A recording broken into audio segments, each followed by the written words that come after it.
بھانپ چکے تھے کہ اب سچویشن جو ہے وہ ان کے ہاتھ سے نکل جائے گی اور کسی بھی وقت جو ہے یہ میٹر جو ہے وہ ان کے آؤٹ آف دی کنٹرول ہو جائے گا. تو لہٰذا وہ بیچ کا راستہ نکالنے کی کوشش جو ہے وہ کرتے رہے مختلف انداز سے. اس کی بہت ساری مختلف روایات ہمیں ملتی ہیں، بہت سارے مختلف واقعات جو ہیں وہ بھی ہمیں ملتے ہیں. جیسا کہ ایک واقعہ جو ہے جو سب سے مشہور اور سب جو جانا پہچانا اور اکثر جو ہے وہ کوٹ کیا جاتا ہے مختلف الفاظ کے ساتھ یہ منقول ہے، لیکن اس کا لب لباب یا اس کا مفہوم یہ ہے کہ حضرت عبداللہ ابن عباس جو ہیں رضی اللہ تعالیٰ عنہ، ان کی روایت ہے کہ قریش کے لوگوں نے رسول اللہ صلی اللہ علیہ وسلم سے کہا کہ ہم آپ کو اتنا مال دیتے ہیں کہ آپ مکہ کے سب سے زیادہ دولت مند آدمی بن جائیں گے. آپ جس عورت کو پسند کریں گے آپ اس سے شادی کر کے آپ کی اس سے شادی کیے دیتے ہیں. ہم آپ کے پیچھے چلنے کے لیے بھی تیار ہیں، یعنی آپ کو لیڈرشپ رول دینے کے لیے بھی ہم تیار ہیں. بس آپ ہماری ایک بات مان لیں کہ ہمارے معبودوں کی برائی کرنے سے باز رہیں. اگر یہ آپ کو منظور نہیں، اگر آپ یہ بھی نہیں منظور کرتے تو ہم آپ کو ایک دوسری تجویز آپ کے سامنے پیش کرتے ہیں جس میں آپ کی بھی بھلائی ہے اور ہماری بھی بھلائی ہے. نبی کریم صلی اللہ علیہ وسلم نے پوچھا کہ وہ کیا ہے؟ تو انہوں نے کہا کہ 1 سال آپ ہمارے معبودوں لات اور عزا کی عبادت کریں اور 1 سال ہم آپ کے معبود کی عبادت کرتے ہیں. حضور صلی اللہ علیہ وسلم نے فرمایا اچھا ٹھہرو، میں دیکھتا ہوں کہ میرے رب کی طرف سے کیا حکم آتا ہے. اس پر یہ وہی جو ہے اس کی صورت میں سورۃ الکافرون جو ہے وہ نازل کی، جس کا ترجمہ اور معنی مفہوم جو ہے وہ ہم آگے جا کر ہم سمجھنے کی کوشش کریں گے. جس میں پھر اللہ تعالیٰ نے حکم دیا کہ ان کو دو ٹوک الفاظ میں اعلان کر دو. یہ ان کی جو کمپرومائز یا ان کا جو نیگوسیشن کے دروازے جو ہیں اس دروازے کو بند کر دو، یہ کہتے ہوئے کہ کسی بھی صورت توحید کے اوپر کسی بھی طرح کا کمپرومائز جو ہے وہ تو کسی بھی صورت میں ناممکن ہے. اس کے اوپر تو کوئی بات ہو ہی نہیں سکتی. توحید کے اوپر تو مطلب دوبارہ سے کوئی پیشکش کرنے کی ضرورت نہیں. اسی طرح سے اور بھی بہت ساری روایات ملتی ہیں. امیہ بن خلف جو ہے وہ رسول اللہ صلی اللہ علیہ وسلم سے ملنے پر آپ صلی اللہ علیہ وسلم سے اس نے کہا کہ اے محمد آؤ ہم تمہارے معبودوں کی عبادت کرتے ہیں اور تم ہمارے معبودوں کی عبادت کرو. ہم اپنے سارے کاموں میں تمہیں شریک کیے لیتے ہیں. اگر وہ چیز جو تم لے کر آئے ہو اس سے بہتر ہوئی جو ہمارے پاس ہے تو ہم تمہارے ساتھ اس میں شریک ہوں گے اور اپنا حصہ اس سے پا لیں گے. اور اگر وہ چیز جو ہمارے پاس ہے اس سے بہتر ہے جو تم لائے ہو تو تم ہمارے ساتھ اس میں شریک ہوگے اور اس میں سے اپنا حصہ پا لو گے. یعنی ہم مل جل کر آگے بڑھتے ہیں. ہماری چیز جو اچھی ہوگی اس میں سے تم بھی فائدہ حاصل کر لو گے اور آپ بھی جو چیز اس میں سے اچھی ہے اس میں سے ہم بھی فائدہ اٹھا لیں گے اور اس طرح سے دونوں مل جل کر آگے بڑھتے ہیں. دونوں کا معاملہ جو ہے وہ چلتا رہے گا. اور اسی طرح سے تو اس طرح کی ایک واقعہ نہیں، بہت سارے واقعات اور ایک مرتبہ یا ایک سٹنگ نہیں، بہت بہت سارے مختلف مواقع پر اس طرح کی پیشکش جو ہے وہ نبی کریم صلی اللہ علیہ وسلم کو کی گئی. لیکن سورۃ الکافرون کی شکل میں نبی کریم صلی اللہ علیہ وسلم کو اللہ تعالیٰ نے ہدایت دے کر دو ٹوک الفاظ میں، حالانکہ نبی کریم صلی اللہ علیہ وسلم کو یہ اچھی طرح سے معلوم تھا کہ توحید کے اوپر تو کمپرومائز کسی بھی صورت میں ممکن نہیں، اس کے باوجود یہ جو پہلی روایت میں ہم نے دیکھا کہ نبی کریم صلی اللہ علیہ وسلم نے کہا کہ اچھا میں دیکھتا ہوں کہ میرا رب میرا کیا حکم دیتا ہے. یعنی وہ اللہ تعالیٰ کی طرف انہوں نے ایک کہہ لو کہ ایک اللہ تعالیٰ سے الفاظ انہوں نے لینے کا ایک کہنے کی ارادہ کیا یا ان کے ذہن کے اللہ تعالیٰ مجھے وہ الفاظ عطا کر دیں کہ کن الفاظ میں ان کی جو آفرز ہیں ان کو ٹھکراؤں اور یہ دروازہ جو ہے ہمیشہ کے لیے بند کر دوں کہ یہ جو تم روزانہ منہ اٹھا کر آتے ہو اور کچھ پیشکش کرتے ہو اور کچھ لالچ دیتے ہو اور کچھ مطلب سبز باغ دکھاتے ہو، تو یہ جتنے میٹرز ہیں یہ ان میں کسی بھی طرح کی کوئی کمپرومائزنگ سچویشن جو ہے اس کی توقع اور امید رکھنا تم بند کر دو. یہ ناممکن بات ہے کہ جس کے اوپر تم بار بار جو ہے پیشکش کرتے ہو. تو یہ ماحول جو ہے اس وقت کا اور اس ماحول کے مطابق جس طرح سے ریزسٹنس دی نبی کریم صلی اللہ علیہ وسلم نے اور ان کے ساتھیوں نے اللہ تعالیٰ کی توفیق سے اور اللہ تعالیٰ کے احکام کے مطابق اور پھر اللہ تعالیٰ کے بتائے ہوئے الفاظ کے ذریعے سے جس طرح سے پھر بند باندھ دیا گیا ان کے سامنے کہ تم توحید کے میٹر میں اس طرف کمپرومائزنگ سچویشن کو دیکھنے کی بھی ضرورت نہیں. اس کے علاوہ دیگر میٹر جو ہیں وہ بھی مطلب جیسے جیسے آگے بڑھیں گے ہم دیکھتے جائیں گے. اور ان کا سب سے بڑا مسئلہ ہی توحید تھا. ان کے سب سے بڑا مسئلہ ہی یہ تھا کہ ہم اپنے بتوں کو وہاں پر نکال دیں گے تو ہمارا تو سارا ارد گرد ہمارا جو ایک ہولڈ ہے وہ پورے عرب پر، پورے حجاز پر، اور اسی وجہ سے ہم پوری دنیا کے اوپر تجارت میں بھی ہمارا نام بن رہا ہے، اور سارا کچھ انٹرنیشنلی بھی. تو یہ تو سارا کچھ ہمارے ہاتھ سے جاتا رہے گا. تو توحید کو اگر انہوں نے مان لیا تو پھر تو ان کی سیاسی اور معاشرتی پوزیشن جو ہے وہ کمپرومائزنگ ہو جائے گی. لیکن وہ در حقیقت بہت ساری جو گہرائی تھی اس کو نہیں دیکھتے تھے، نہ اس کو دیکھنے کی کوشش کرتے تھے. بہرحال اس طرح کا پس منظر اور اس طرح کا ماحول اور اس طرح کے واقعات اور یا معاملات ہیں جو کہ اس سورہ مبارکہ کی کے نزول کا باعث بھی بنے، یا اس سورہ مبارکہ کے نزول کی وجہ سے مطلب مسلمانوں کو، نبی کریم صلی اللہ علیہ وسلم کو ایک اور زیادہ قوت ملی کہ اب تو ہمارا جو مالک ہے، ہمارا جو رب ہے، اس نے بھی ہمیں بیکنگ سپورٹ کر دی کہ اس کے اوپر کسی قسم کی کوئی بھی کمپرومائز کرنے کی ضرورت نہیں ہے. پھر اللہ تعالیٰ نے مطلب خوشخبری تو پہلے ہی سنا دی کہ مطلب جو سورہ کوثر میں ہم نے پڑھا، انا آتینا کل کوثر، تو اس سے تو یہ کنفرمڈ ہو گیا کہ اب جتنے مرضی حالات ناپید ہو جائیں، جتنے مرضی مشکل سے مشکل حالات چلے جائیں، اللہ تعالیٰ کی طرف سے تو یہ گارنٹی ہے کہ وہ ضرور اور ضرور نبی کریم صلی اللہ علیہ وسلم کو خیر کثیر عطا کر دیا اس نے. تو جس کا مطلب ہے کہ یہ پوری امت بھی اسی طرح سے ہوگی اور پورا دین بھی اسی طرح سے آگے بڑھے گا. تو یہ ساری چیزیں جو ہیں وہ اس وقت مسلمانوں کے یا مومنین کے یا نبی کریم صلی اللہ علیہ وسلم کے ارادے اور قوت اور توانائی کو اور مضبوط کرنے اور جمع کرنے میں بہت مؤثر اور کارگر ثابت ہوتی تھی. اس سورہ مبارکہ کی ایک خاص اہمیت بھی ہے اور اس کی ایک خاص مقام جو ہے وہ بھی حاصل ہے. مطلب بہت زیادہ صورت مطلب نمازوں میں دہرائی جانے والی صورتوں میں سے بھی یہ صورت ہے. اس کے علاوہ اور بھی باقی بہت ساری چھوٹی چھوٹی صورتیں جو ہیں نبی کریم صلی اللہ علیہ وسلم جو ہے، حضرت عبداللہ بن عمر رضی اللہ تعالیٰ عنہ کی روایت ہے، میں نے بار بار رسول اللہ صلی اللہ علیہ وسلم کو فجر کی نماز سے پہلے اور مغرب کی نماز کے بعد 2 رکعتوں میں کل یا ایھا الکافرون اور کل ھو اللہ احد، یعنی کہ سورہ کافرون اور سورۃ الاخلاص جو ہے وہ پڑھتے ہوئے دیکھا تھا. اور یہ بہت ہی مشہور ایک مسنون بات ہے کہ صبح کی جو فجر سے پہلے کی 2 رکعتیں ہیں، جس کو ہم 2 سنتے کہتے ہیں فجر کی، اس میں ان 2 رکعتوں میں پہلی رکعت میں سورۃ الکافرون اور دوسری رکعت میں قل ھو اللہ احد سورۃ الاخلاص جو ہے پڑھنا، یہ سنت سے ثابت ہے. اسی طرح سے مغرب کی جو فرض نماز کے بعد 2 رکعتیں ہیں، جس کو ہم مغرب کی سنتیں کہتے ہیں، اس میں بھی اسی طرح سے ہے. اسی طرح سے وطر کی جو 3 رکعتیں ہیں، ان 3 رکعتوں میں سے بھی دوسری اور تیسری رکعت، دوسری رکعت میں سورۃ الکافرون اور تیسری رکعت میں سورۃ الاخلاص جو ہے وہ پڑھنا، یہ بھی ہمیں مسنون پتہ چلتا ہے. اس کے علاوہ حضرت خباب رضی اللہ تعالیٰ عنہ کہتے ہیں کہ نبی کریم صلی اللہ علیہ وسلم نے مجھ سے فرمایا کہ جب تم سونے کے لیے اپنے بستر پر لیٹو تو کل یا ایھا الکافرون پڑھ لیا کرو. اور حضور صلی اللہ علیہ وسلم کا خود بھی یہی طریقہ تھا کہ جب آپ صلی اللہ علیہ وسلم سونے کے لیے لیٹتے تو یہ سورہ جو ہے پڑھ لیا کرتے.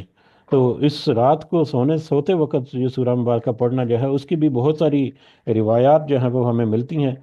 جیسا کہ حضرت ابن عباس رضی اللہ تعالیٰ عنہ کا بیان بھی ہے کہ نبی کریم صلی اللہ علیہ وسلم نے لوگوں سے فرمایا، میں تمہیں بتاؤں وہ کلمہ جو تم کو شرک سے محفوظ رکھنے والا ہے، وہ یہ ہے کہ سوتے وقت کل یا ایھا الکافرون پڑھ لیا کرو. اسی طرح سے ایک اور روایت ہے جو مسند احمد اور ابو داؤد اور ترمذی وغیرہ میں، نسائی میں بھی ہے، اور بھی دیگر حدیث کی کتابوں میں ہے کہ نبی کریم صلی اللہ علیہ وسلم سے معاویہ نوفل بن معاویہ الاشجعی،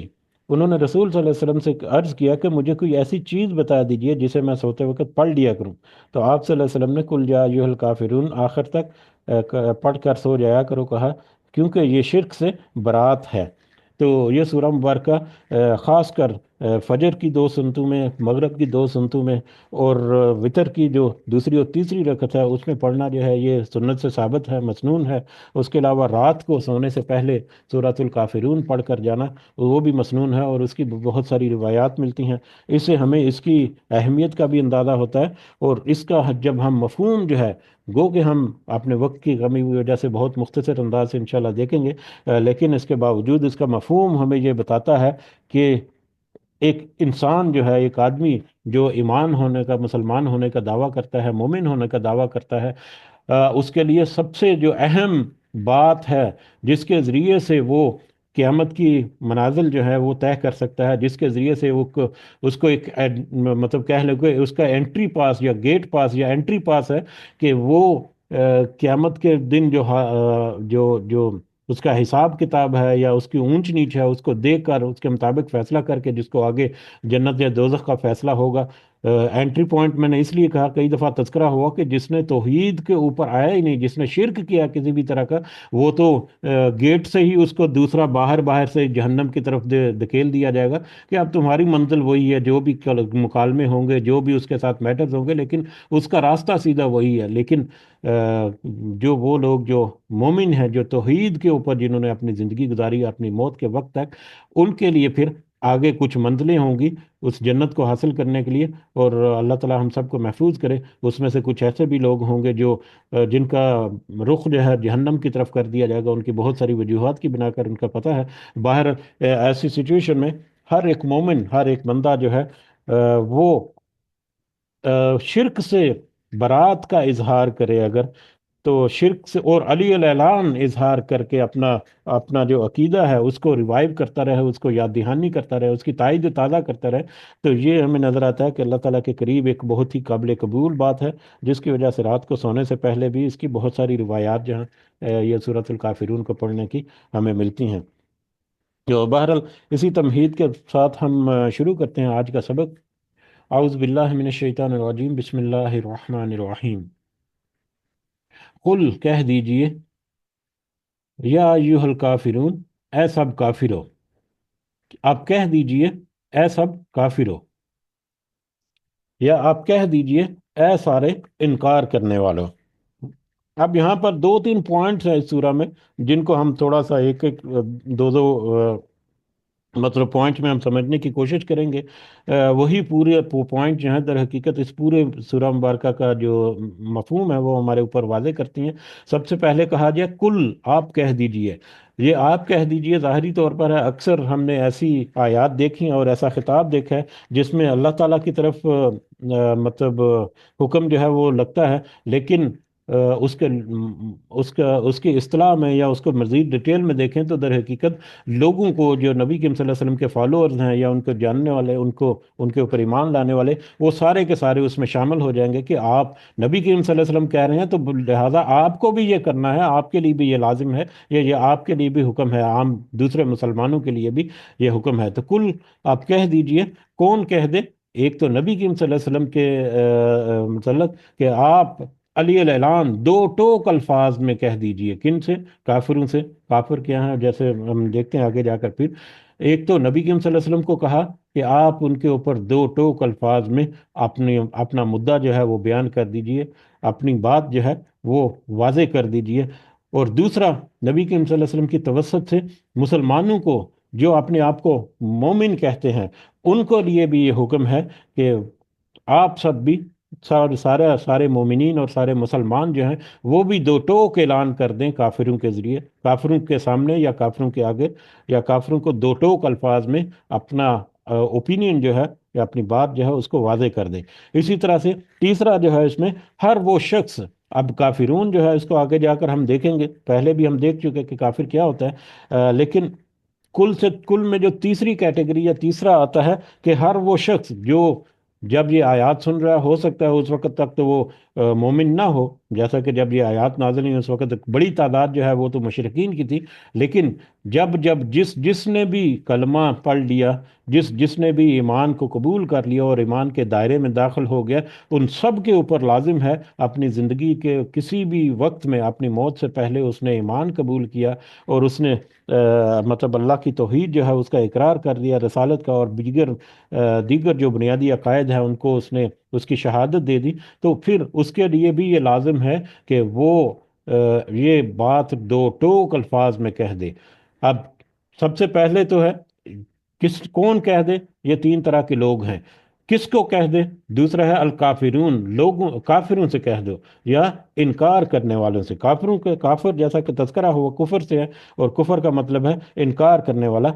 انکار، کفر کا مطلب ہے انکار اور کافر کا مطلب ہے انکار کرنے والا ہے۔ تو کافرون جو ہے، اگر اس کو ہم ایک دو پوائنٹس ہیں اگر اس کے، تو اسلام میں اللہ تعالیٰ نے انسان کی ایمان کے حوالے سے صرف دو ہی گروہ جو ہیں وہ تذکرہ کیے ہیں یا ملتے ہیں ہمیں دنیا کی زندگی میں یا اس دنیا پر۔ دین کے حوالے سے ہمارا جو دین ہے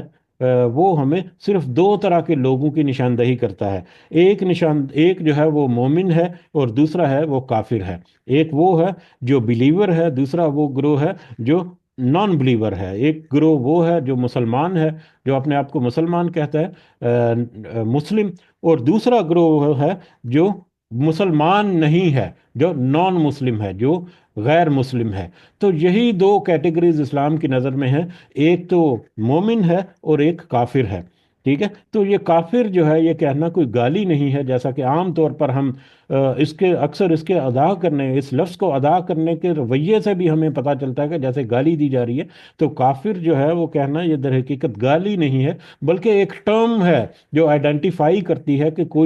کوئی شخص جو ہے وہ آیا کہ وہ مومن ہے یا کافر ہے، آیا کہ وہ اللہ پر اور اس کے رسول صلی اللہ علیہ وسلم پر اور دیگر ایمان جو ہے، ایمان کے معاملات جو ہیں ان کے اوپر یقین رکھتا ہے اور رکھنے والا بلیور ہے، یا ان کے اوپر ان کا انکار کرنے والا نان بلیور ہے یا ان بلیور ہے، وہ کافر ہے۔ تو کافر جو ہے اس اعتبار سے گالی نہیں ہے، بلکہ کافر جو ہے وہ مسلم اور نان مسلم کے درمیان ایک فرق جو ہے اس کو اس کا اظہار کرنے کے لیے ایک ٹرم ہے جو استعمال ہوتی ہے، لیکن اکثر جو ہے اس کو خاص کر نان مسلم جو ہے وہ اس کو گالی کے طور پر یا بڑے ہی سخت لفظ کے طور پر وہ مطلب سمجھتے ہیں، اور شاید یہ وقت یہ لفظ جو ہے یا یہ پوری ٹرم جو ہے کافر، وہ ہے ہی اس قدر نیگیٹو اور اس قدر بھیانک کہ سننے والا جو ہے وہ فطری طور پر اس کو ایسے لگتا ہے کہ جیسے اس کے اوپر کسی نے توپ کا گولہ برسا دیا ہو، کہ مجھے کسی نے کافر کہہ دیا۔ یہ شاید اس کے پیچھے چھپے ہوئے جو بہت ساری جو باتیں یا خرابیاں یا گناہ یا بہت سارے ایسے، اور اس کا خاص کر جو اس کا انجام جو ہے وہی در حقیقت اس قدر بھیانک ہے کہ فطری طور پر انسان کے اندر ایک چیز ڈیولپ ہوگی کہ جیسے ہی اس کو کافر کیا جائے تو وہ اس کو ایسے لگتا ہے جیسے پتہ نہیں کتنی بڑی اس نے گالی دے دی۔ لیکن در حقیقت مانوی اعتبار سے یہ گالی نہیں، یہ ایک ٹرم ہے جو ہم یوز کرتے ہیں۔ اسی طرح سے اب ہم یہ کافر جو ہے اس کے اس کے کافر جو ہے وہ کون لوگ ہیں، یا کفر کرنے والے، انکار کرنے والے جو وہ کون ہیں؟ انکار کرنے والے جو ہیں وہ تین کیٹیگری کے لوگ ہیں، یا تین قسموں کے لوگ ہیں جو کہ کافر کی ڈیفینیشن میں آتے ہیں۔ سب سے پہلے کافر کی ڈیفینیشن میں آتے ہیں مشرک، جس کو ہم مشرک کہتے ہیں، شرک کرنے والے کہتے ہیں، جو بتوں کی اور دیگر غیر اللہ کی دیگر معبودوں کی جو عبادت کرتے ہیں، پوجتے ہیں، ان سے حاجات دعائیں اور یہ وہ سارا کچھ، وہ سارے مشرک ہیں، چاہے وہ اللہ پر ایمان رکھتے ہوں یا نہ رکھتے ہوں، کیونکہ مشرک جو ہیں ان میں سے بھی اکثریت جو ہے وہ اللہ کو تو مانتے ہیں، اللہ کو مانتے ہیں، لیکن اللہ کی توحید کو نہیں مانتے۔ وہ اللہ کے ساتھ دوسری جو چیزیں ہیں ان کو وہ شریک ٹھہراتے ہیں، اور ان کا کہنا یہ ہے کہ یہ بت یا دیوی دیوتیاں یا یہ شیطان اور یہ فرشتے وغیرہ جن جن کے اوپر بھی ان کے عقائد ہیں، وہ در حقیقت اللہ کے وکیل کے طور پر ان کی مدد کرتے ہیں، اور ان سے اللہ تعالیٰ سے ان کی سفارش کرتے ہیں۔ اس اعتبار سے وہ شرک کرتے ہیں، اس اعتبار سے وہ معبودیت میں اللہ تعالیٰ کی الوہیت جو ہے اس میں وہ دوسروں کو شریک ٹھہراتے ہیں۔ تو چاہے وہ کچھ ایسے ہیں جو بالکل اللہ تعالیٰ کو مانتے ہی نہیں، اور کچھ ایسے ہیں جو اللہ کو ماننے کے ساتھ ساتھ اس کے ساتھ کچھ شریک ٹھہراتے ہیں، تو یہ سارے کے سارے مشرک جو ہیں یہ کافر کی ایک پہلی کیٹیگری ہے۔ کافر کی دوسری کیٹیگری جو ہے وہ ہے جس کو ہم اہل کتاب کہتے ہیں،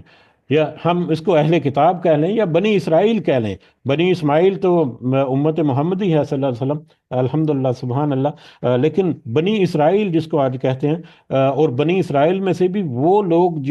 جنہوں نے اس بنی اسماعیل کا جو آخری نبی پیغمبر تھا ہمارا اس پوری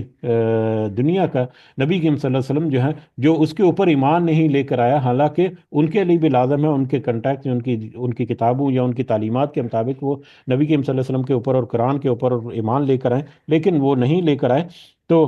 وہ سارے کے سارے لوگ جو کسی الہامی دین کا دعویٰ کرتے ہیں، جس کی جو دو ہی شکلیں آج کل ہمارے سامنے نظر آتی ہیں، ایک عیسائی ہیں اور ایک یہودی ہیں، اس سے پہلے بھی گزر چکے بہت سارے جو ہیں وہ بھی اس میں شامل ہے یقیناً، کہ وہ سارے کے سارے لوگ جو الہامی دین کا دعویٰ کرتے ہیں، اللہ کی طرف سے نبی رسول کا کو ماننے کا اور کتاب کا، کسی کتاب کا دعویٰ کرتے ہیں، لیکن وہ محمد صلی اللہ علیہ وسلم پر اور قرآن کا وہ انکار کرتے ہیں، تو ایسے لوگ جو ہیں وہ بھی کافر ہیں۔ اور یہ لوگ جو ہیں اس طرح اس کیٹیگری میں بھی کافر آتے ہیں، اور کہ وہ انہوں نے نبی کریم صلی اللہ علیہ وسلم کا اور محمد اور قرآن کا انکار کیا اور دیگر معاملات کا، جس کا کہ ان کے دین نے ان کو پوری طرح سے اویئرنس پہلے سے دے رکھی تھی۔ اور ان کا دوسرا پہلو یہ ہے کہ وہ بھی ڈائریکٹلی انڈائریکٹلی وہ بھی مشرکوں کی طرح وہ بھی کسی نہ کسی طرح سے شرک میں انوالو ہیں، جیسے کہ حضرت عیسیٰ علیہ السلام، ہمیں پتہ ہے کہ وہ مطلب عیسائی جو ہیں وہ حضرت عیسیٰ علیہ السلام کو اللہ کا بیٹا تصور کرتے ہیں، جو کہ ایک کھلا شرک ہے۔ اسی طرح سے یہودی جو ہیں وہ حضرت عزیر علیہ السلام کو اللہ تعالیٰ کا بیٹا تصور کرتے ہیں، جو کہ ایک کھلا شرک ہے۔ تو وہ اہل کتاب یا اس طرح کے نظریات رکھنے والے جو لوگ ہیں، در حقیقت وہ ایک تو نبی کریم صلی اللہ علیہ وسلم کا اور قرآن کا اور دیگر معاملات کا انکار کرتے ہیں، دوسری صاحب میں وہ شرک میں بھی ملوث ہوتے ہیں، تو لہٰذا وہ بھی کافر کی کیٹیگری میں آ گئے۔ تیسری کیٹیگری جو ہے، جو ہمارے لیے موسٹ کرٹیکل کیٹیگری ہے، کہ وہ لوگ بھی جو مسلمان اپنے آپ کو کہتے ہیں، جو اپنے آپ کو ایمان والا کہتے ہیں، مومن کہتے ہیں، ان میں سے بہت سارے ایسے ہو سکتے ہیں جو اللہ تعالیٰ کے احکامات کا انکار کرنے والے، جیسے کہ کافر، کفر کا مطلب انکار کرنے والا ہے، تو اس انکار کرنے والی کی لوور لیول کی ڈیفینیشن جو ہے اس کے مطابق مطلب ہمیں بہت ساری روایات جو ہیں وہ ایسی ملتی ہیں احادیث سے، جسے ہمیں اندازہ پڑتا ہے کہ مسلمانوں کا جو رویہ ہے وہ اللہ کے احکامات کو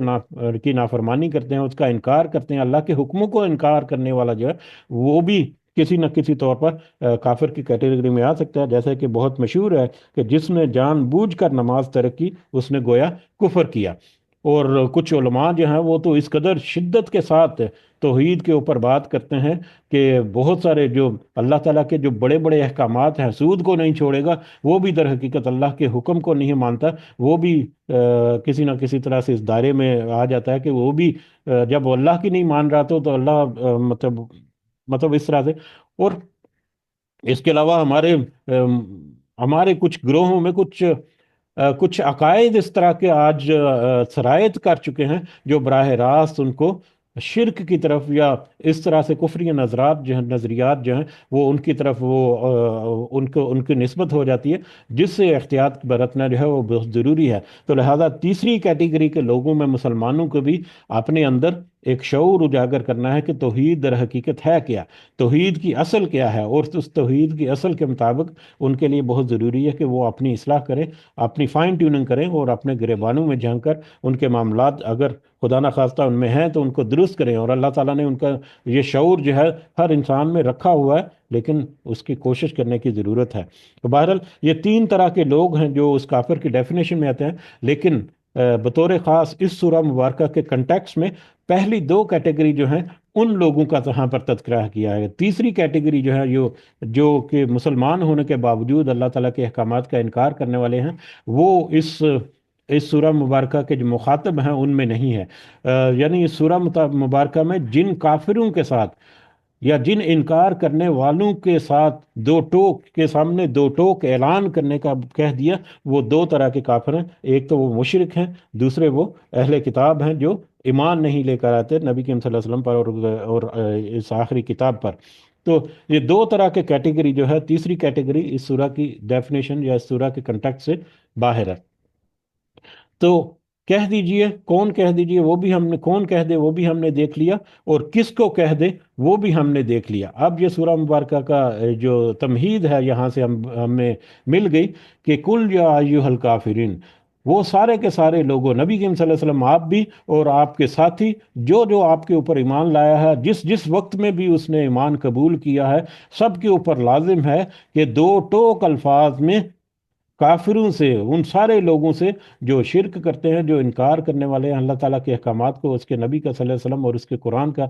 آخری کتاب کا، ان سب کے اوپر دو ٹوک الفاظ میں واضح کر دیجئے کیا؟ لا اعبد،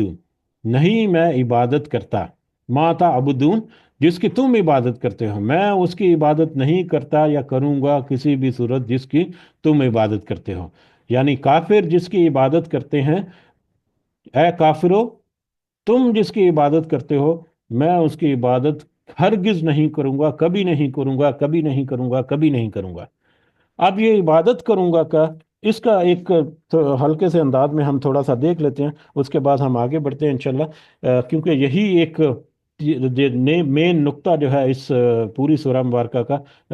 تیسرا نقطہ جو ہے وہ عبادت، یا عبادت جو ہے وہ کس کس کی ہوتی ہے، یا معبود کون ہے، حقیقی معبود کون ہے اور باطل معبود کون ہے۔ تو اس میں بھی اگر ہم انہی جو کیٹیگریز ہیں کافروں کی، ان کے اعتبار سے اگر بات کریں ہم، تو سب سے پہلی کیٹیگری ہم نے دیکھی تھی کافروں کی، مشرک لوگ، ٹھیک ہے، مشرک لوگ جو شرک کرنے والے ہیں۔ اب شرک کرنے والے جو ہیں، وہ کن چیزوں کو معبود عبادت کرنا، وہ ہمیں پتہ ہے کہ عبادت جو ہے وہ در حقیقت بندگی ہے، اور بندگی میں ہے کہ ایک تو پرستش کے لحاظ سے بھی صرف ایک اللہ کی عبادت کرنی ہے، پرستش کرنا، ٹھیک ہے، پوجا پاٹ جسے کہہ سکتے ہیں دوسرے مذاہب میں، پرستش کرنا، عبادت کرنا جس کو ہم الفاظ میں ہم جانتے ہیں۔ دوسرا، احکامات ماننا، احکامات کی پاسداری کرنا، یہ دونوں جو ہے وہ عبادت میں لازم و ملزوم ہے۔ تو مشرقین جو ہے ان میں عبادت کا کیا تصور ہے، یا وہ کن چیزوں کو اپنا معبود سمجھتے ہیں، وہ تو اللہ کے ساتھ کن چیزوں کو شریک ٹھہراتے ہیں، وہ بہت ساری چیزیں ہیں، اس میں ملائکہ بھی ہیں، بہت سارے فرشتوں کے اوپر وہ اسی طرح سے ان کو وہ اللہ کی بیٹیاں کہہ کر ان سے وہ اپنی حاجات جو ہیں وہ بیان کرتے تھے۔ جنوں کی ہیں، اسی طرح سے نبیوں اور ولیوں کو بھی کئی دفعہ جو ہے وہ مطلب ان کی بھی عبادت کرنا جو ہے، ولیوں کا خاص کر جو ہے، جیسے کہ تذکرہ ہوا۔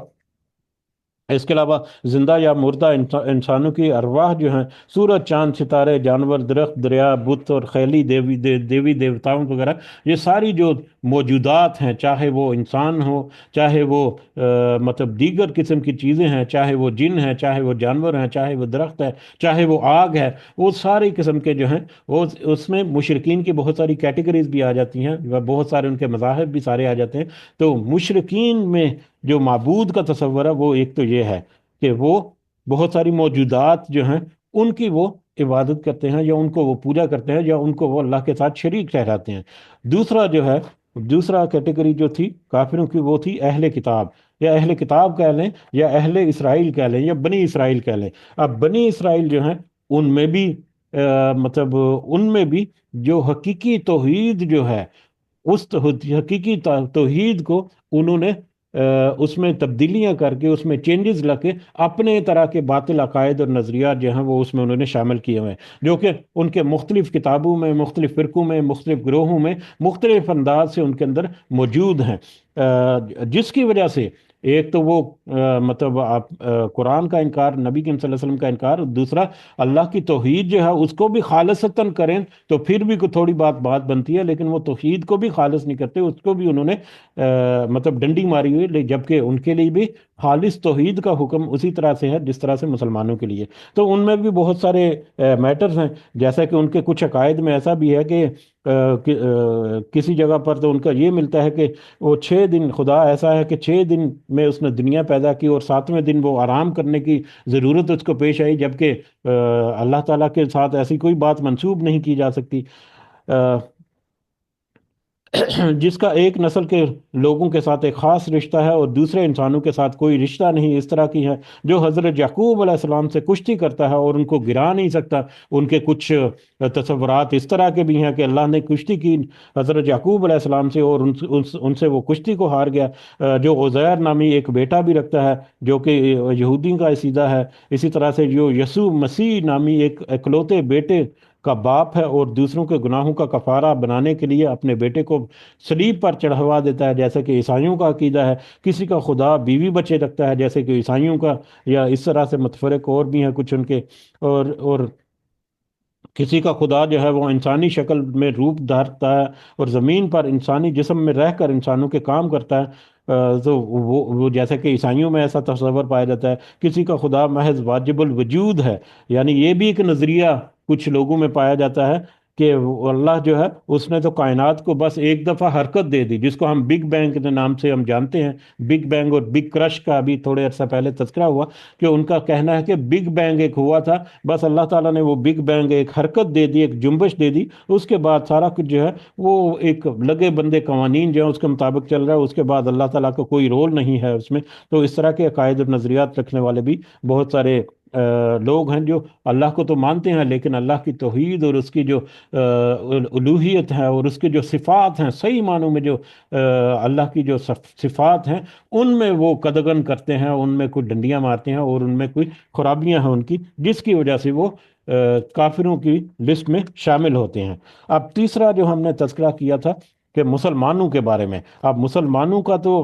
تصور جو ہے وہ خدا کا جو انہیں ہونا چاہیے، کیونکہ تذکرہ تھا کہ مسلمانوں کے کہتے ہوئے بھی کچھ انکار کرتے ہیں، اور اس انکار میں ایک تو توحید کے اوپر رہتے ہوئے بھی کوئی اللہ تعالیٰ کے احکامات کا انکار کرے، جیسے ہو سکتا ہے کوئی نماز نہیں پڑھتا لیکن توحید کے اوپر وہ پکی طرح سے ہو، تو اس کو ہم مشرک تو نہیں کہیں گے، لیکن اس کو کافر اس سینس میں کہ اگر اس نے جان بوجھ کے نماز ترک کی تو ہو سکتا ہے کہ وہ کافر کی ڈیفینیشن کے اندر آ جائے۔ تو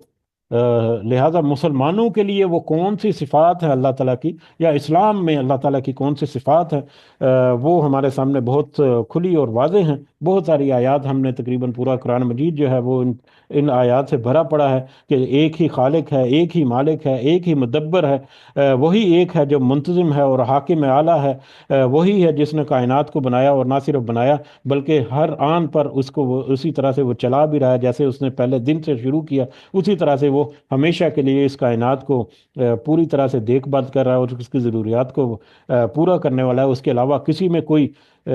مطلب چانس ہی نہیں کسی اور کا کہ کوئی ایسا کر سکتا ہے، جو ہر عیب، نقص اور کمزوری اور غلطی سے بالکل پاک ہے، جو تشبیہ اور تجسم سے بالکل پاک ہے، جیسا کہ سورۃ الاخلاص میں آگے جا کر ہم دیکھیں گے، جو نظیر و مثیل سے مبرہ ہے، جس کی مثال جو ہے وہ کوئی پیش نہیں کر سکتا، اس کے مثل کوئی چیز نہیں ہے، جو کہ آگے جا کر ہم دیکھیں گے، جس کا کوئی ساتھی اور ساجی جو ہے وہ نہیں ہے، ہر طرح کے ساتھی اور ساجی اور بیوی اور بچوں سے وہ بے نیاز ہے، جس کے ذات، صفات، اختیارات اور استحقاق جو ہے معبودیت میں کوئی اس کا شریک نہیں، کوئی اس کا ثانی نہیں، جو اس بات سے بالا تر ہے کہ کوئی اس کی اولاد ہو یا کسی کو وہ بیٹا بنائے یا کسی قوم نسل کے اس کا کوئی خاص رشتہ ہو، وہ تو سارے انسانوں کا، سارے بنین و انسان کا، یا ساری کائنات کو وہ واحد معبود اور واحد برحق مالک ہے وہ، تو اور اس کا اپنی اپنی تخلیق کے ساتھ، اپنی مخلوق کے ساتھ رشتہ جو ہے وہ بڑا مضبوط ہے، کہ اس کا رزق کا انتظام بھی وہی کرتا ہے، اس کے اوپر رحمت اور نگہبانی اور شفقت وغیرہ جو ہے وہ بھی وہی کرتا ہے، دعائیں بھی صرف وہی ہے جو سننے والا ہے، اور ان دعاؤں کا جواب جو ہے وہ بھی وہی دینے والا ہے، موت اور زندگی جو ہے وہ بھی اسی کے ہاتھ میں، نفع اور نقصان اور قسمت جو ہے ان کا بنانا اور بگاڑنا اور اس طرح کے دیگر جتنے اختیارات ہیں وہ سارے کے سارے اس کا تنہا مالک جو ہے وہ خدا ہے، وہ اللہ ہے، جو اپنی مخلوق کو صرف پالتا ہی نہیں بلکہ ہر ایک کو اس کی حیثیت اور ضرورت کے مطابق ہدایت بھی دیتا ہے، جس کے ساتھ ہمارا تعلق صرف یہی نہیں کہ وہ ہمارا معبود ہے، ہم اس کی پرستش کرتے ہیں، بلکہ یہ بھی ہے کہ وہ اپنے انبیاء اور اپنی کتابوں کے ذریعے ہمیں اس نے امر بالمعروف اور نہی عن المنکر سے روشناس کرایا، اس کی ہمیں تعلیم دی، اور اس کے مطابق ہمیں اپنی اصلاح کرنے کے لیے پلیٹ فارم جو ہے وہ بنیادی ہماری معلومات جو ہیں اس میں بھی وہ اضافہ کرتا رہا ہے، یا اس کو یاد دہانی وہ اس نے کرائی بہت سارے، تو اس طرح سے یعنی اللہ کی جو صحیح جو معبود، جو اصل حقیقی معبود جو ہے اس کی صفات تو یہ ہیں جو مسلمانوں کے عقائد میں پائی جاتی ہیں، لیکن جو ان اصل اور حقیقی صفات جو ہیں حقیقی معبود کی، جو ان سے انحراف کرے گا، جو ان سے ڈنڈی مارے گا، جو ان میں کوئی قدغن کرے گا، وہ سارے کے سارے لوگ جو ہیں وہ کافر میں شامل ہیں، وہ کفر میں شامل ہیں، لہٰذا ان ایسے سارے لوگ جو ہیں وہ اس آیت کے مخاطب ہیں، اور ان سب سے کہا جا رہا ہے اے کافرو، کون سے کافرو؟ جو شرک کرنے والے ہو، یا اللہ کے توحید کو مانتے ہوئے بھی اس کا انکار کرنے والے ہو، یا اللہ کی صفات جو ہے اس میں ڈنڈیاں مارنے والے ہو، تم کان کھول کر سن لو، دو ٹوک الفاظ میں، بغیر کسی ابہام کے، بغیر کسی مطلب بیچ کی بات کے، لا اعبد ما تعبدون، نہیں میں عبادت کرتا اس کی جس کی تم عبادت کرتے ہو، یعنی تم جن صفات کے ساتھ اپنی ان معبودوں کو پکارتے ہو، جن چیزوں کو تم اپنا معبود سمجھتے ہو، وہ ساری کی ساری چیزیں میرے لیے باطل ہیں، میرے لیے ان کا کوئی جگہ نہیں کہ میں ان کو کوئی اہمیت دوں اپنی زندگی میں، کہ وہ بھی قابل پرستش ہیں یا وہ بھی قابل توجہ ہیں۔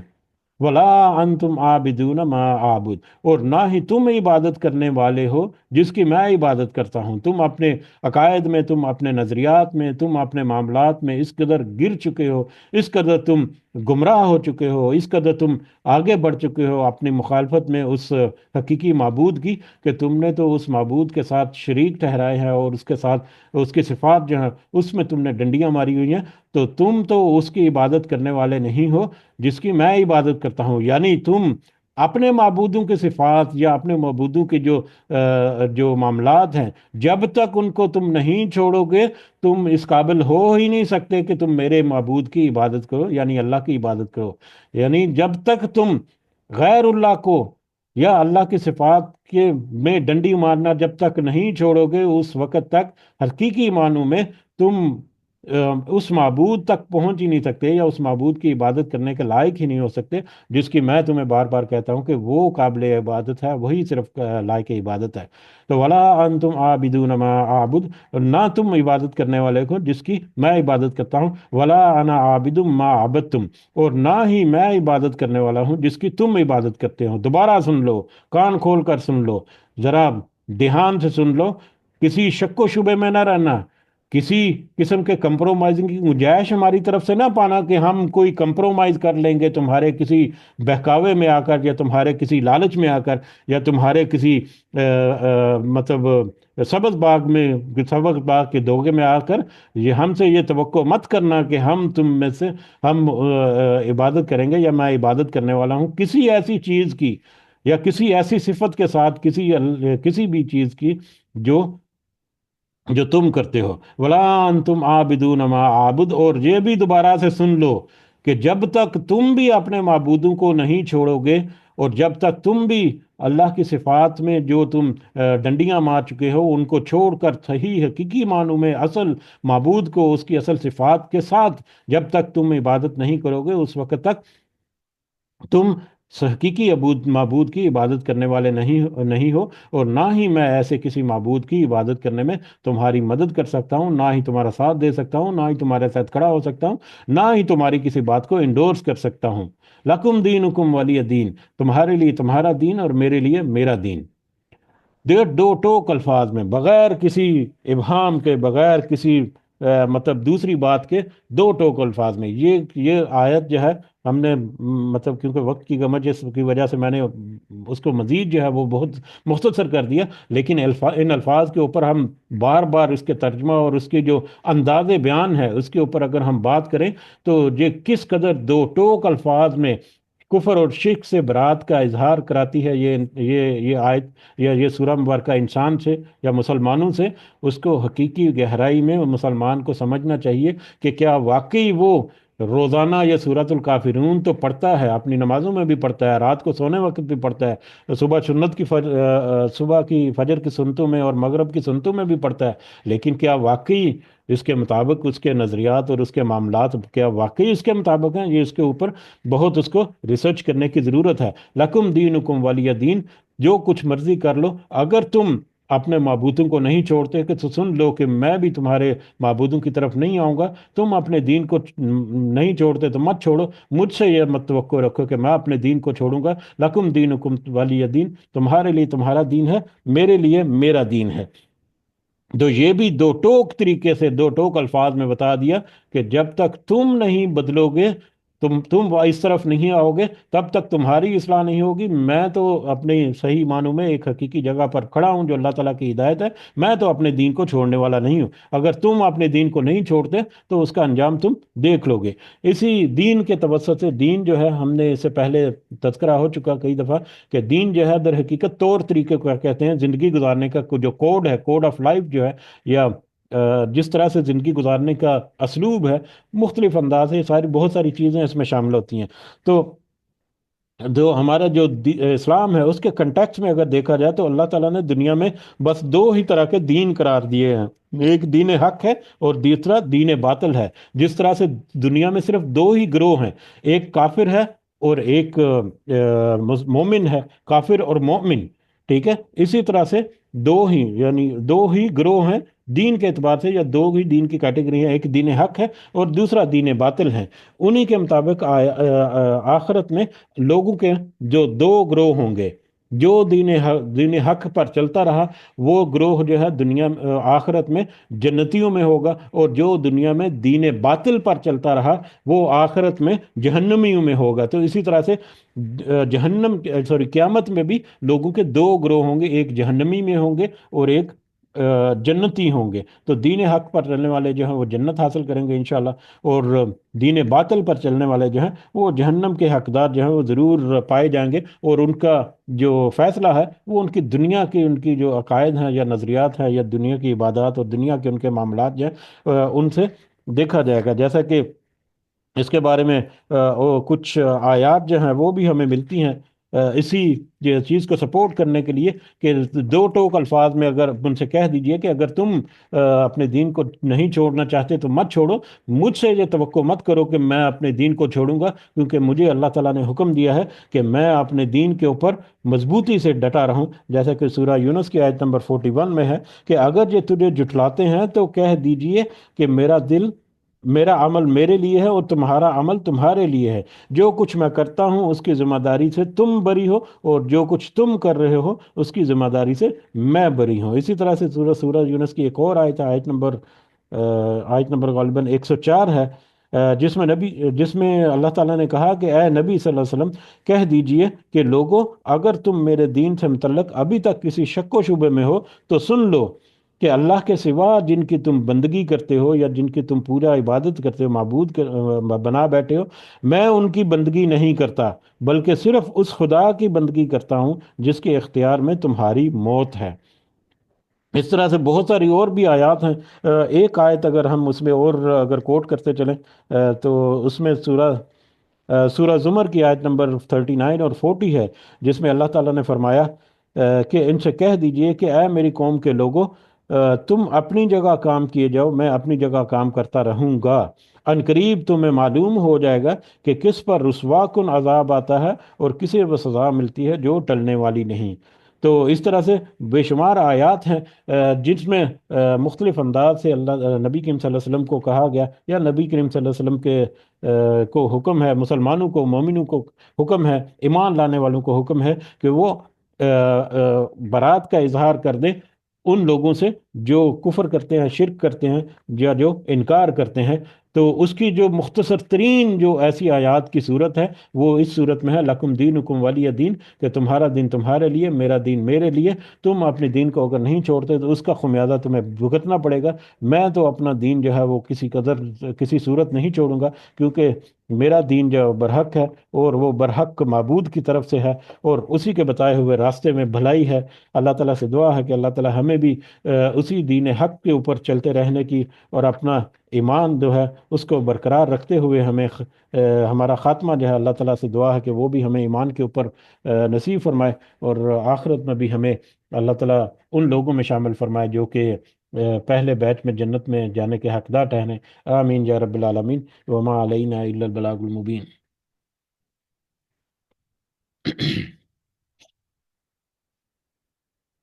جی اگر کچھ اضافہ آپ کرنا چاہیں تو آپ کر سکتے ہیں. جزاکم اللہ خیر کثیرہ. جی السلام علیکم ورحمۃ اللہ وبرکاتہ. وعلیکم السلام ورحمۃ اللہ وبرکاتہ.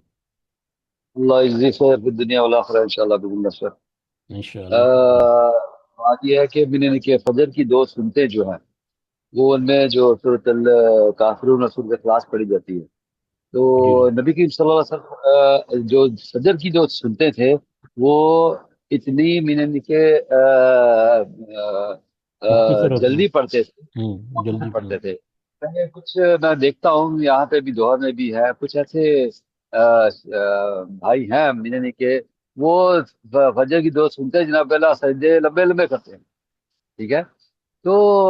اور دوسری بات یہ ہے کہ امام صاحب جب سجدے سے اٹھ جاتے ہیں تو وہ اپنی ان کی دعائیں اپنا ختم نہیں ہوتی، وہ کم از کم 15 10 15 سیکنڈ تک وہ سجدے میں رہتے ہیں، اس کے بعد میں اٹھتے ہیں۔ اور دوسری بات یہ ہے، جب امام صاحب سلام پھیر لیتے ہیں تب بھی ان کی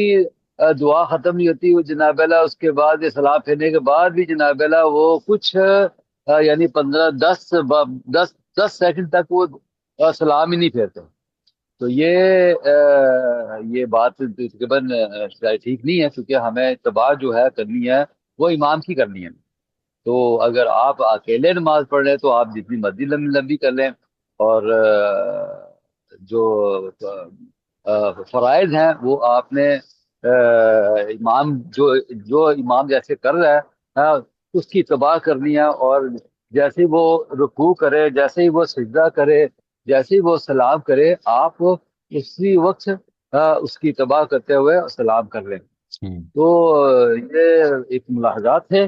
کہ جو میں نے بتانے تھے۔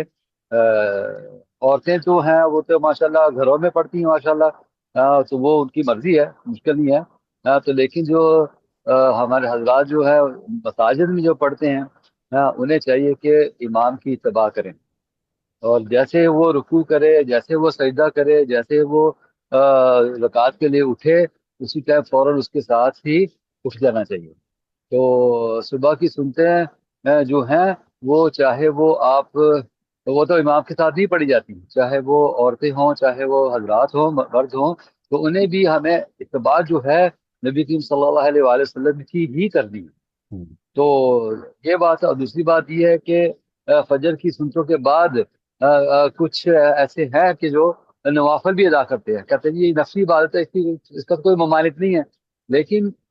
اس کی ممانعت ہے، کیونکہ نبی صلی اللہ علیہ وسلم فجر کی سنتوں کے بعد دوسری کوئی نفلی عبادت نہیں کرتے تھے، اللہ کہ فرض نماز کے بعد بھی کوئی سنتے نوافل نہیں پڑھتے تھے، اللہ کہ جب اشراق کا وقت ہو جاتا۔ تو اس کی پابندی کرنی چاہیے ہمیں۔ فجر کی جو جب سنتے ہیں انہیں سنتیں پڑھ لیں، اس کے بعد میں آپ بیٹھ جائیں، قرآن پڑھیں آرام سے بیٹھ کے، جب تک کہ اقامت نہیں ہو جاتی۔ تو یہ جو چیزیں ہیں یہ ہماری بہنوں کے لیے، عورتوں کے لیے بھی ہیں، اور مردوں کے لیے بھی یہ چیز ہے۔ تو یہ چیز کو ہمیں سوچنا چاہیے کہ جو نبی صلی اللہ علیہ وسلم کے سنت پہ چلے گا وہی کامیاب ہے، ادروائز نہیں، چاہے جو مرضی کر دے گا۔ جزاک اللہ خیر، بارک اللہ فیک، انشاءاللہ۔ جی، واللہ عالم بالصواب۔ جزاک اللہ خیر، جزاک اللہ خیر۔ جی بالکل، ایسی باتیں جو ہیں چھوٹی چھوٹی ہوتی ہیں جو نوٹ کرنے والی ہوتی ہیں، اور بلکہ فجر کی سنتوں کے متعلق اسپیشلی جو مسجد میں جا کر دیکھتے ہیں تو ہمارے بات وہی ہے کہ مطلب بہت سارے معاملات میں ایسے ہم نے دین کو سخت کر لیا ہوا ہے کہ وہ جا کر وہ مطلب میں نے مسجد میں اکثر دیکھا ہے کہ وہ ان کی پہلی رکعت جو ہے وہ جماعت سے وہ بھی مس ہو رہی ہے، لیکن وہ سنتے مس نہیں کریں گے، سنتے وہ پڑھیں گے جا کر، ایون کہ امام صاحب جو ہیں وہ پہلی رکعت کے رکوع میں بھی جانے والے ہیں، اس کو اندازہ بھی ہو رہا ہے کہ یہ بس ابھی، لیکن جیسے ہی وہ بھاگتا بھاگتا جائے گا اور پہلے جا کر سنتے پڑے گا پھر وہ فرض پڑے گا۔ حالانکہ یہ ساری چیزیں جو ہیں بہت ساری واضح رہنمائیاں ہمارے ساتھ، لیکن ہمارے اندر کچھ معاملوں میں شدت بھی آ چکی ہے۔ اور دوسرا جو آپ نے تذکرہ کیا صبح کی فجر کی سنتوں کا، تو نبی کریم صلی اللہ علیہ وسلم جو ہے ان کے بارے میں کہ وہ اس قدر مختصر ہوتی تھی کہ کبھی کبھی یہ شائبہ ہوتا کہ انہوں نے پتہ نہیں سورہ فاتحہ جو ہے وہ بھی پوری مکمل پڑھی ہے کہ نہیں، اس قدر مختصر قیام ہوتا تھا، وہ قیام جو ہے وہ اس قدر مختصر ہوتا تھا کہ سورہ فاتحہ اور اس کے ساتھ سورۃ الکافرون پڑھ کر مختصر بالکل، اور اس کے بعد سجدے اور رکوع جو ہے وہ تو پھر اسی انداز میں ہونے چاہیے اطمینان والے، وہ تو ہمیں پتہ ہی ہے۔ تو بہرحال ایسی چھوٹی چھوٹی باتیں جو ہیں جیسا آپ نے بھی تذکرہ کی وہ ہماری رہنمائی جو ہے وہ کرتی ہیں۔ امام کی جو مطلب پیچھے پیچھے چلنا جو ہے وہ بھی آپ نے بالکل ٹھیک کہا کہ کئی دفعہ تو میں نے یہ بھی نوٹ کیا، یہ مسجدوں میں عام طور پر یہ زیادہ سے زیادہ نوٹ کیا جاتا ہے ایسی چیزیں کہ وہ ایک سجدے کے بعد اٹھ گیا امام اور دوسرا سجدہ کرنے کے لیے واپس جا رہا ہے، تو وہ کوئی جو ہے بندہ وہ پہلے سجدے سے ہی واپس ابھی تک نہیں اٹھا، پھر وہ جلدی سے اٹھ کے پھر واپس اگلے سجدے میں جاتا ہے، تو ایسی چیزوں سے ہمیں تھوڑی احتیاط کرنی چاہیے، اور تھوڑا ہمیں سمجھنا چاہیے کہ اگر ہم امام کے پیچھے ہیں تو اس کا مطلب ہے کہ ہم نے امام کو فالو کرنا ہے، اور در حقیقت امام جو ہے وہ رسپانسیبل ہے بہت ساری چیزوں کا۔ تو اس میں یہ رسپانسیبل ہے کہ وہ اس نے اتنے اطمینان سے مطلب آپ نے رکوع اور سجود کیے ہیں کہ جو اس کے مقتدی ہیں وہ اطمینان کے ساتھ اس میں جو بھی مسنون دعائیں ہیں وہ دعائیں جو ہیں وہ ادا کر رہا ہے کہ نہیں کر رہا ہے۔ اسی طرح سے سورہ فاتحہ کے بارے میں بہت ساری مختلف رائے ہے، لیکن جو بہترین رائے جو ہے کہ امام کو سکتہ دینا چاہیے، مطلب سورہ فاتحہ کو پڑھنے کے لیے اپنے مقتدیوں کے لیے۔ تو اگر امام سکتہ نہیں دے گا تو پھر بڑا مشکل ہو جاتا ہے مقتدیوں کا وہ کہ وہ سورہ فاتحہ پڑھیں، پھر وہ صرف سن کر ہی ان کو مطلب کرنا پڑے گا، اس کے اوپر گزارا کرنا پڑے گا۔ اس کے بارے میں بھی بہت مختلف رائے ہے، لیکن عام طور پر ہم نے یہ دیکھا کہ امام جو ہے وہ سکتے بھی بہت کم دیتے ہیں۔ حالانکہ نبی کریم صلی اللہ علیہ وسلم کی جو سنت ہے وہ تو یہ ہے کہ نبی کریم صلی اللہ علیہ وسلم ہر آیت کے بعد سکتہ دیتے تھے سورہ فاتحہ کی، کہ ایک آیت پہلی آیت پڑھی اور اس کے بعد مطلب تھوڑا سا سکتہ دیا تاکہ مقتدی جو ہے اس وقفے میں مقتدی بھی وہ آیت جو ہے وہ دہرا لیں۔ لیکن اس طرح کی بہت ساری ایسی میٹرز ہیں جو ہمیں انفرادی اور اجتماعی لیول پر ہمیں سوچنے کی ضرورت ہے۔ اللہ تعالیٰ سے دعا ہے کہ اللہ تعالیٰ ہمیں توفیق دے کہ ان چھوٹی چھوٹی باتوں کو سمجھ سکیں۔ جی شفیق صاحب۔ اور بے شک آپ نے ٹھیک کہا بات۔ ایک چھوٹی سی اور بات تھی جو سنتے نوافل ہے، سب سے پہلی بات ہے حضرت عائشہ رضی اللہ فرماتی ہے کہ نبی صلی اللہ علیہ وسلم سنت نوافل جو ہے گھر میں پڑھتے تھے، ہوں۔ اور فرائض جو وہ مسجد میں ادا کرتے تھے۔ تو ہمیں بھی یہ چیزیں کی کوشش کرنی چاہیے۔ لیکن بہرحال میں نے نہیں کیا، جب آپ چلے جائیں مسجد میں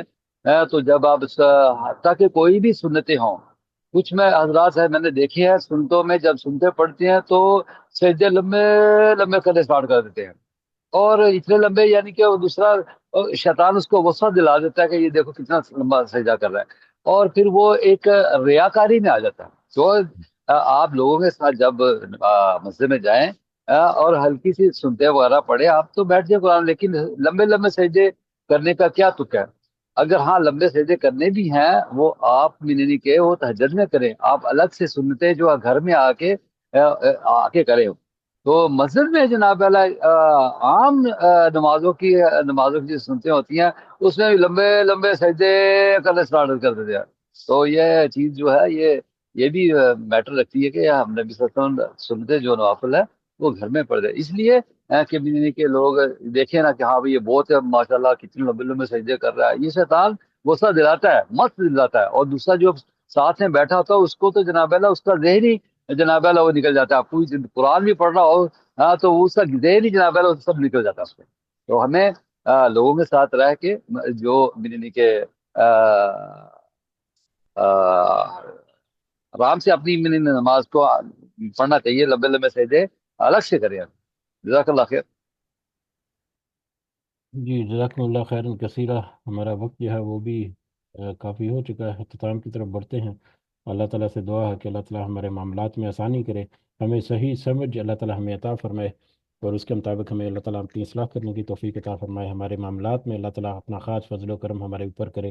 ہمارے صحت کے، دیگر کاروبار کے، جابس کے، رزق کے معاملات، ہمارے بچوں کے معاملات، فیملیز کے معاملات، بہن بھائیوں کے معاملات، سب میں اللہ تعالیٰ ہمیں صلہ رحمی کرنے کی بھی توفیق عطا فرمائے، دوسروں کی مدد اور کی توفیق عطا فرمائے، اور سب کے اپنے ساتھ دعاؤں میں شامل کرنے کی بھی اللہ تعالیٰ ہمیں توفیق عطا فرمائے۔ ہمارے والدین جو اس دنیا میں حیات ہیں اللہ تعالیٰ انہیں صحت سے بھرپور زندگی عطا فرمائے، اور جو اس دنیا سے گزر گئے اللہ تعالیٰ انہیں بھی اپنے خاص فضل و کرم سے برزخ میں بھی اور